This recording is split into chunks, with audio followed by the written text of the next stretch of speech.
కార్తీక పౌర్ణమి శుభాకాంక్షలు. ఇవాళ కోటప్పకొండ పైన వాళ్ళందరూ కూడా మరి మన ధర్మకర్త జమీందార్ రావు బహదూర్ గారు, కొండలరావు గారు, అదేవిధంగా మన ముఖ్య అతిథిగా మాలకొండ ఎన్న చీరాల నుంచి రావడం జరిగింది. అదేవిధంగా మన మాజీ మున్సిపల్ చైర్మన్ గారు, మరి కపిల విజయ్ కుమార్ గారు, పెద్దలందరూ కూడా ఈ కార్యక్రమానికి రావడం చాలా గొప్ప విశేషం. ఒక ప్రత్యేకమైన రోజు కార్తీక పౌర్ణమి. మరి ఇవాళ కొన్ని కోట్ల మంది భక్తులు ఇవాళ ఈ కార్తీక పౌర్ణమి రోజున అందరూ కూడా మరి నదుల్లో మరి కార్తీక దీపాలు వదులుతూ ఉంటారు. మరి ఇటువంటి గొప్ప విశేషాన్ని ప్రజలందరికీ కూడా తెలుసు.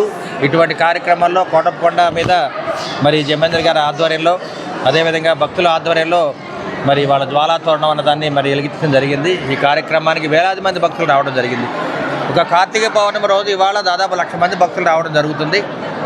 ఉమ్మడి కూటమి ఏర్పడిన తర్వాత నారా చంద్రబాబు నాయుడు గారు ముఖ్యమంత్రిగా, అదేవిధంగా పవన్ కళ్యాణ్ గారు డిప్యూటీ సీఎంగా, టీడీపీ, జనసేన, బీజేపీ, అదేవిధంగా కులాలు మతాల రాజకీయాలకు అతీతంగా భక్తులందరూ కూడా చాలా మరి వేల మంది రావడం జరుగుతుంది.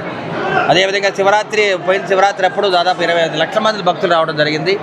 ఈసారి శివరాత్రి కూడా అంతకంటే ఎక్కువ మంది డబల్ రావాలని భక్తులు మేము కోరుకుంటూ ఉన్నాము. గుడి ఆదాయం కూడా ఈ 16 నెలల్లో చాలా బాగా పెరిగింది.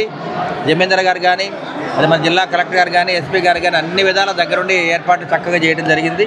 మరి ఈ కార్యక్రమానికి మరి పట్టణ ప్రజలు, పెద్దలు, మరి కార్యకర్తలు, నాయకులు, భక్తులందరూ కూడా వచ్చి దీన్ని దిగ్విజయం చేసినందుకు, ఈ జ్వాలా తోరణాన్ని వెలిగించినందుకు అందరూ కూడా ధన్యవాదాలు తెలియజేస్తున్నాను.